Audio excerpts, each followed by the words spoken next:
আসসালামু আলাইকুম প্রিয় এসএসসি পরীক্ষার্থী ভাইয়া আপুরা, তোমরা যারা 2026 সালে এসএসসি পরীক্ষা দিবা আগামীকাল, তারা আনসিন প্যাসেজে কিভাবে 15 নম্বরের মধ্যে 15 নম্বরে পাবা সেজন্যই আমি একটা ভিডিও তৈরি করতেছি।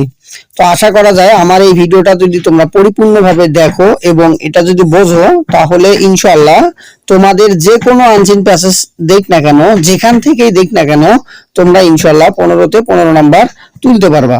তোমরা জানো যে আনসিন প্যাসেজ থেকে তোমাদের দুটো প্রশ্ন থাকে, 4 নাম্বার একটা হচ্ছে শক দেওয়া থাকে এবং 5 নাম্বারের মধ্যে যেটা থাকে সেটা হচ্ছে সামারি। সামারিটা দুটো বিষয়ে আসে, একটা হচ্ছে ব্যক্তি কেন্দ্রিক আর একটা হচ্ছে যে কোনো বিষয় ভিত্তিক আসতে পারে। তো সামারি লেখার আসলে মূলত নিয়ম যেটা আমরা ভুল করে থাকি, সামারিটাকে আমরা অনেক ক্ষেত্রে অনেক বড় করে লিখে থাকি, যেটা কখনোই কাম্য না। অবশ্যই একটা সামারি লিখতে গেলে 5টা বাক্যের বেশি লেখা যাবে না। এখানে সেটাই বলছি, 1 নম্বরে 5টি বাক্য লিখতে হবে, 2 নম্বরে একটি প্যারাগ্রাফ আকারে লেখা যাবে, কখনো 2টা-3টা প্যারাগ্রাফ আকারে লেখা যাবে না। আর প্যাসেজের 1/3 হইতে হবে। তারপরে অবশ্যই অবশ্যই আমরা যে সামারিটা লিখবো সেটা অবশ্যই অ্যাসার্টিভ সেন্টেন্সে লিখতে হবে। এরপর আমরা যেটা কাজ করি, অনেক ক্ষেত্রে প্যাসেজ থেকে আমরা যখন উঠাইতে যাই, আমরা না বুঝে উদাহরণ অথবা প্রশ্ন যেটা থাকে সেটা উঠাইয়া দেই, এটা আমাদের করা যাবে না। এরপর আমরা যে কাজটা করি, অনেকজনে হুবহু প্যাসেজ থেকে যে কোনো 5টা বাক্য উঠাইয়া দেই, এটাও কখনো ঠিক না। সেটাই বলছে, এবং নিজের ভাষায় প্যাসেজটা অবশ্যই অবশ্যই শুরু করতে হবে। তো আমরা এটা কিভাবে করব সেটার জন্য আমি একটা ফরম্যাট, দুটো ফরম্যাট দেখাবো তোমাদের। তো আমরা জানি সবচেয়ে বেশিরভাগ যে আনসিন প্যাসেজ আছে সেটা হচ্ছে ব্যক্তি কেন্দ্রিক। তো ব্যক্তি কেন্দ্রিকটাই আমি আগে দেখাচ্ছি, তারপরে বিষয়ভিত্তিক দেখাবো। তো ব্যক্তি কেন্দ্রিক সামারি লেখার জন্য আমাদের যে কাজটা করতে হবে, প্রথমে নিজের ভাষায় যেহেতু শুরু করতে হবে, প্রথমে লিখবা the passage is mainly written about the famous অথবা গ্রেটেস্ট, যেটাই হোক না কেন। এখন আমাদের ওখানে কি বলছে, হয় একজন লেখকের জীবনী নিয়ে আসবে, না হয় একজন ড্রামাটিস্ট বা নভেলিস্ট বা সায়েন্টিস্ট, তারপরে প্রেসিডেন্ট, হিউম্যানিটেরিয়ান, অথবা দেখা যাবে যে কোনো একজন বিখ্যাত, যে কোনো একজন পলিটিশিয়ান, যাই আসুক না কেন তার নাম আমাদের লিখতে হবে। এরপর ওই ব্যক্তিটার নাম লিখতে হবে। তাহলে প্রথম সেন্টেন্সটি আমরা 1 নম্বর সেন্টেন্সটা কি লিখবো, মনে করো এখানে ডক্টর মোহাম্মদ শহীদুল্লাহ সম্পর্কে তোমাদের প্যাসেজ, মনে করো এই প্যাসেজটা আসলো, তাহলে আমরা এই ডক্টর মোহাম্মদ শহীদুল্লাহর ব্যাপারে আমরা এই জিনিসটাকে খুঁজে বের করব যে এই প্যাসেজের মধ্যে কি দেওয়া আছে। তো এটা খুঁজে বের করে আমাদের কাজ করতে হবে। সো ধরো আমি এটা ডক্টর মোহাম্মদ শহীদুল্লাহর ব্যাপারেই আমার এই সামারিটা, তাহলে কি লিখবো, the passage is mainly written about the ফেমাসের জায়গায় এখানে যেহেতু গ্রেটেস্ট প্যাসেজটার মধ্যে দিয়ে দিয়েছে, তাহলে গ্রেটেস্ট স্কলার অফ বেঙ্গল দিয়ে তার নামটা লিখতে হবে। তার নাম হচ্ছে ডক্টর মোহাম্মদ শহীদুল্লাহ, এটা লিখবো। তারপরে যেহেতু তিনি পুরুষ মানুষ সেজন্য হি ওয়াজ বর্ন। এখন তারপরে দেখো সে কখন কোথায় জন্মগ্রহণ করেছে এবং স্থানের নাম সহকারে লিখতে হবে। তাহলে এখানে দেখবো আমি যে doctor Mohammad Shahidullah was born on July 1885 at the 24 Parganas in West Bengal in India, অর্থাৎ 24 পরগনা জেলার ইন্ডিয়াতে তিনি জন্মগ্রহণ করেন। তাহলে আমি এখানে ওনার জন্মসাল প্লাস হচ্ছে কোন জায়গায় ইনি জন্মগ্রহণ করেন, 24 পরগনা জেলার ইন্ডিয়াতে জন্মগ্রহণ করেন, সেটা আমি এখানে দিয়ে দিলাম।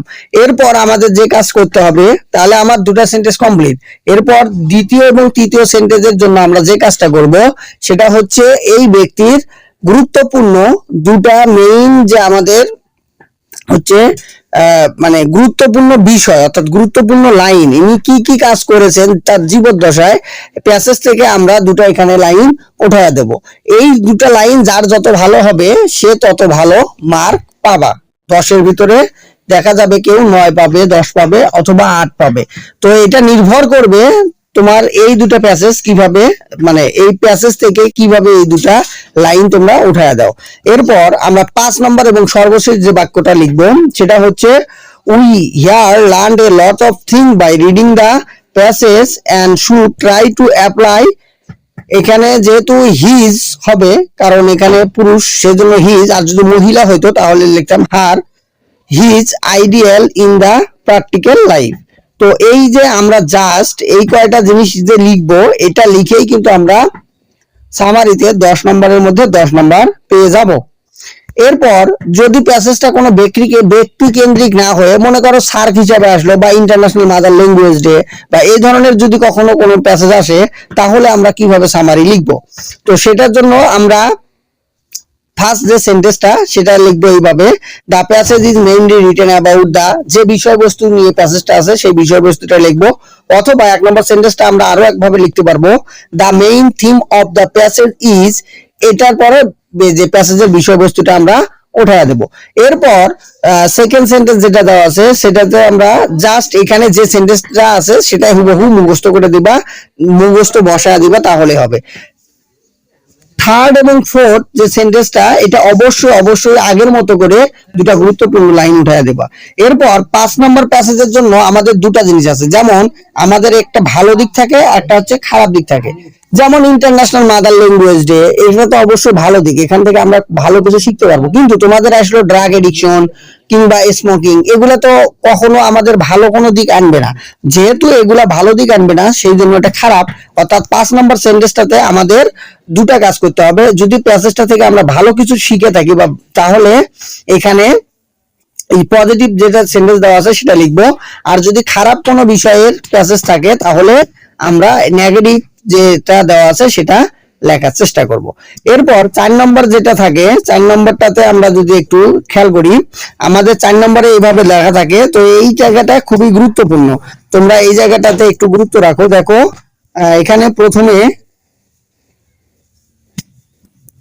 প্রথমে হু অথবা হোয়াট দিয়ে রাখছে। এরপর এখানে তাহলে আমরা এটা থেকে কি বুঝবো যে কার নাম বলছে, মানে কোনো একটা ব্যক্তি হবে বা কোনো একটা কাজ হবে, ইভেন্ট বা অ্যাক্টিভিটি। এরপরে হচ্ছে টাইম বা হোয়েন, এখানে আমরা বুঝতে পারতেছি এখানে সবগুলো একটা জন্মসাল দিয়ে রেখেছে। তারপরে এখানে হচ্ছে প্লেস অথবা হোয়ার, যে কোথায় এবং কোন জায়গায় জন্মগ্রহণ করেছে এই বিষয়ে আমাদের জানতে চেয়েছে। এখন আমাদের যে কাজটা হবে সেটা হচ্ছে এই জায়গায় আমরা যেটা করে প্যাসেজে খুব দ্রুত বের করব, অর্থাৎ আমাদের কোনো অর্থ জানতে হবে না, কিভাবে আমরা খুব সহজে বের করতে পারবো। দেখো এই জায়গায় একটা সাল দিয়ে রাখছে, সেটা হচ্ছে 1904 সাল। এখন আমরা খেয়াল করব এই প্যাসেজে ডক্টর মোহাম্মদ শহীদুল্লাহ ইনি 1904 সালে কি করেছিলেন। আমরা যদি একটু প্যাসেজটাতে খেয়াল করি, 1904 সালে আমরা পেয়ে গেছি এন্ট্রান্স এক্সামিনেশন, হি পাস ইন্টারমিডিয়েট এক্সামিনেশন, অর্থাৎ সে এন্ট্রান্স এক্সামিনেশনে পাস করেছে। তাহলে আমরা যদি এটার উত্তরমালাতে যাই, দেখো এটাতে তোমরা পেয়ে যাবা। দেখো এই যে প্রথমে বলছে পাস্ট হিজ এন্ট্রান্স এক্সামিনেশন।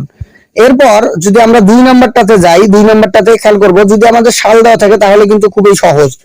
এরপর দেখো হি, এই যে 1912 সালে আমরা এখন খেয়াল করবো 1912 সালে তিনি কি কাজ করেছে, প্যাসেজ থেকে আমরা খুঁজে বের করব। দেখো 1912 সালে এখানে দেখো এখানে ডিরেক্টলি 1912 সাল দেওয়া নাই, কিন্তু আমাদের প্যাসেজে যদি আমরা খেয়াল করি যে 1904 সালে তিনি ইন্টার্নস কমপ্লিট করে, এর 6 বছর পর উনি হচ্ছে বিএ ডিগ্রি কমপ্লিট করে। তাহলে 1904 থেকে 6 বছর, অর্থাৎ 1910 সালে গিয়ে তিনি বিএ ডিগ্রি কমপ্লিট করে। এরপর বলছে আফটার 2 ইয়ার্স, আরো 2 বছর পর, তাহলে 1912 সালে, তাহলে 1912 সালে উনি কি করে, এমএ ডিগ্রি কমপ্লিট করে। তাহলে এটাই হচ্ছে আমাদের 2 নম্বর যেটা আছে সেটার অ্যান্সার। খেয়াল করো এই দেখো এখানে দিয়েছে কমপ্লিট হিজ এমএ ডিগ্রি। কেন এখানে 1912 সালে বলছে, ডিরেক্টলি যদিও বা 19 সাল নাই, কিন্তু এখানে দেখো 1904 আছে, তারপরে বলছে 6 বছর। 1904 বছরের পর 1906, 4 বছরের পর যখন আমরা আরো 6 বছর যাব তখন 1910, তার আবার 2 বছর পরে মাস্টার্স ডিগ্রি কমপ্লিট করেছে, অর্থাৎ এমএ ডিগ্রি কমপ্লিট করেছে, সেটাই হচ্ছে এখানে হবে। এরপর 3 নম্বরে যেটাতে বলছে একটু খেয়াল করি, 3 নম্বরটাতে বলছে হি জয়েন্ট প্রফেসর ইন 1921, অর্থাৎ 1921 সালে উনি কোথায় উনি জয়েন করেছে। একটু খেয়াল করো এখানে দেওয়া আছে যে 1921 সালে তিনি প্রফেসর অফ কোথায়, ঢাকা ইউনিভার্সিটিতে জয়েন করেছে সংস্কৃতি এন্ড বাঙালি এই জায়গায়। তাহলে আমরা খেয়াল করব এখানে যেহেতু আমাদের এই জায়গার মধ্যে প্লেস দিয়ে রাখছে, তাহলে অবশ্যই অবশ্যই অবশ্যই অবশ্যই এখানে ঢাকা ইউনিভার্সিটি হবে। তাহলে 3 নম্বরে দেখো এই দেখো ইউনিভার্সিটি অফ ঢাকা। তো এভাবে করে আমরা খুব সহজে কিন্তু এগুলা বের করতে পারবো। এরপর দেখো 4 নম্বরে আবার সাল দিয়েছে 1928। এখন 1928 সালে ডক্টরেট ডিগ্রি লাভ করেছে, এটা আমরা বের করব। যে আমরা যদি সালটাকে খুঁজে বের করি, তাহলে 1928 সালে এই দেখো ডক্টরেট ডিগ্রি পেয়েছে। ইনি কোথায় থেকে কিভাবে ডক্টরেট ডিগ্রি পেয়েছে, সেটা হচ্ছে এই যে সরবোন ইউনিভার্সিটি প্যারিস। তা বাংলা সাহিত্যের কথা এটা লিখেছেন 1953 সালে। তো এইভাবে করে দেখো আমরা খুব সহজে কিন্তু এই যে গ্যাপটা যেটা দেওয়া আছে এই গ্যাপগুলোরও অ্যান্সার পূরণ করতে পারলাম। অর্থাৎ আমাদের এখানে সর্বপ্রথম আমাদের যে কাজটা হবে এই গ্যাপগুলো পূরণ করার জন্য আমরা এই সালগুলোকে ধরে ধরে যদি আমরা কাজ করি, তাহলে আমাদের জন্য খুবই সহজ হবে। এটাকে আমরা প্যাসেজে খুঁজে বের করব, দেখব যে এই লাইনের আশেপাশে কি আছে, সেটা দেখে দেখে আমরা খুব সহজে এখানে 5 নম্বরের ভিতরে 5 নম্বরে পেয়ে যাব। তো আশা করা যায় এই ভিডিওটা তোমাদের ভালো লাগবে। আসসালামু আলাইকুম।